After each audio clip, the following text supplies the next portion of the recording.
पाहूयात पुढची बातमी। मध्य प्रदेशच्या विधानसभेच्या सर्व 230 जागांसाठी आज मतदान होत आहे आणि मध्य प्रदेशामध्ये भाजप विरुद्ध काँग्रेस अशी मुख्य लढत असणार आहे। तर मतदान केंद्रावरती मतदारांच्या रांगा लागलेल्या बघायला मिळतात आणि संध्याकाळी 6 वाजेपर्यंत हे मतदान सुरू असणार आहे।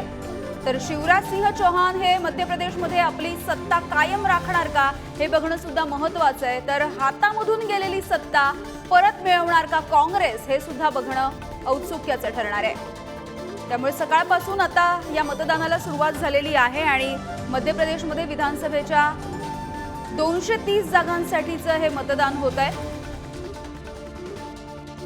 आणि याविषयीचे अपडेट घेऊयात। आमचे वरिष्ठ प्रतिनिधी प्रसन्न जोशी सर आपल्या सोबत जोडले गेलेले आहेत।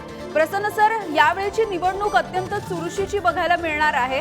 खरं तर मध्य प्रदेशातली निवडणूक आहे, त्यामुळे आता भाजप ही आपली 18 वर्षांपासूनची सत्ता राखणार का की आता काँग्रेस आपली सत्ता परत मिळवणार हे सुद्धा बघणं औत्सुक्याचं ठरतंय।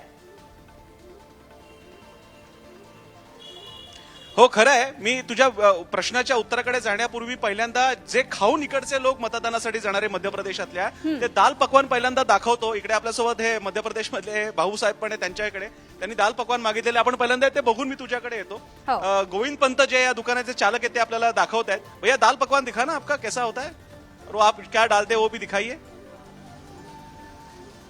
हे दाल पकवान खाऊन इथले लोक जातात। हा इकडचा पारंपरिक नाश्ता आहे। जसं आपल्याकडे महाराष्ट्रामध्ये आपण पोहे वगैरे खातो, उपमा खातो, शिरा खातो, इडली सांबार खातो, इकडचं म्हणजे दाल पकवान। आणि हे दाल पकवान खाऊन इकडे मोठ्या संख्येने लोक इकडे मतदानासाठी जाणार आहेत आणि हे दाल पकवान खात खात हे आपल्यासोबत आहेत, त्यांच्याशी आपण बोलूया।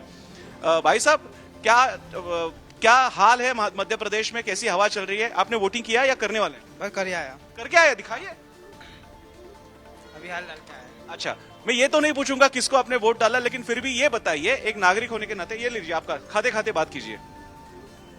क्या हाल हवाल लग रहा है मध्य प्रदेश में, किसकी हवा चल रही है? जी आलोक शर्मा। आलोक शर्मा नहीं, पूरे मध्य प्रदेश में बोल रहा हूँ। बीजेपी। बीजेपी, अच्छा। लेकिन यहाँ पे तो जोड़ तोड़ की सरकार हुई थी 2018 के बाद, कांग्रेस के फूट के वहां पे आए थे इसलिए हुई थी।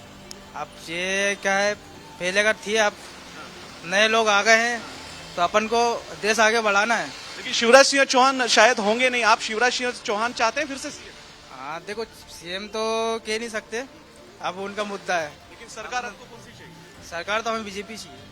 इकडे एक मान्य करावं लागेल की मध्य प्रदेशमध्ये फिरताना काही पॉकेट्समध्ये मोठ्या प्रमाणात बीजेपीचा जोर आहे। आता तुझ्या प्रश्नाकडे येताना जर का सांगितलं की तुझा प्रश्न होता की सरकार पुन्हा भाजप कायम राखेल का, तर यावेळची ही निवडणूक मध्य प्रदेशची ज्याला आपण म्हणूया कोणाचीही लाट नसलेली निवडणूक आहे। जवळपास 50-50 चान्सेस आहे आणि अतिशय जबाबदारीने विधान करता येऊ शकतं की ज्या कुठल्या पक्षाचा विजय होईल तो थिन मार्जिनने होईल। म्हणजेच असं की जो बहुमताचा आकडा आहे त्यासाठी प्रत्येक पक्षाला मारामारी म्हणजे ज्याला आपण म्हणू ओढाताण करावी लागू शकते किंवा अगदी काठावरचं बहुमत मिळून ते पुढे जाऊ शकतात। दोन्ही पक्षांमधला प्रमुख फरक हा कदाचित 10-15 जागांइतकाच असू शकतो, हा पहिला मुद्दा। आणि दुसरा मुद्दा, भाजपनं मोठ्या प्रमाणात लाडली बहीण जी त्यांची अतिशय महत्वाकांक्षी योजना होती त्या महिला वोटरवरती प्रामुख्यानं लक्ष केंद्रित केलेलं आहे।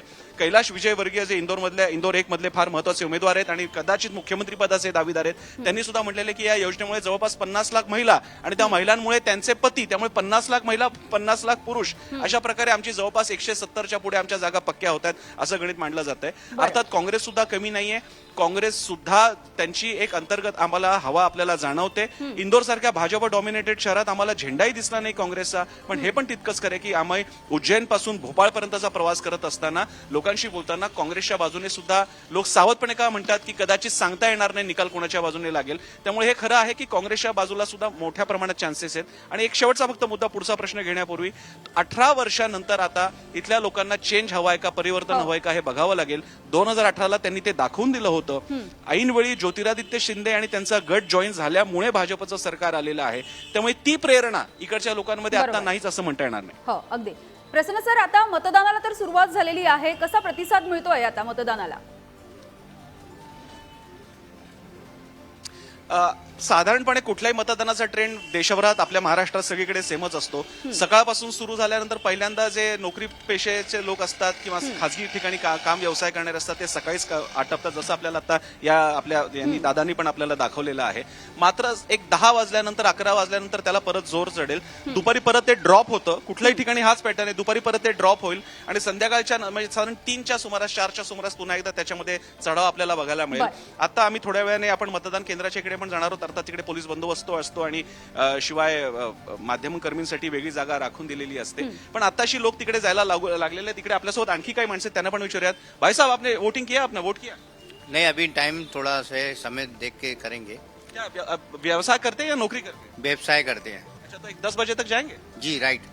आपण जसं म्हणालो तसं की साधारणपणे याच वेळेनंतर आताशी पहिल्यांदा मध्य प्रदेश भोपाळ जागं व्हायला लागलेलं आहे. आता त्यानंतर त्यांचा नाश्ता वगैरे करून हळूहळू सगळे लोक निघतील.